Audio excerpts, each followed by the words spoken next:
નમસ્કાર, શો ટાઈમમાં આપનું સ્વાગત છે. હોળી ધૂળેટીના તહેવારને અનુલક્ષીને ભાવનગરમાં ખજૂર, ધાણી, દાળિયા, પતાસાના હારડાનું વેચાણ થઈ રહ્યું છે.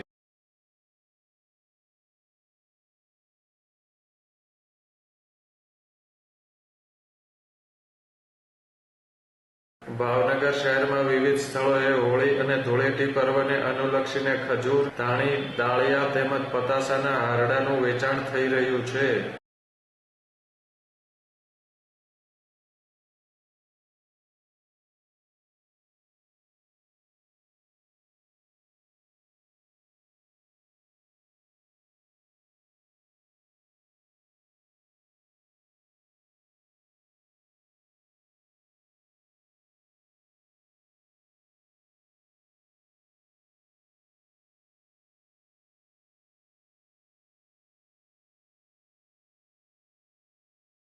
દર વર્ષની તુલનાએ આ વર્ષે તહેવારલક્ષી ખરીદી ઓછી હોવાનું વેપારીએ જણાવ્યું હતું.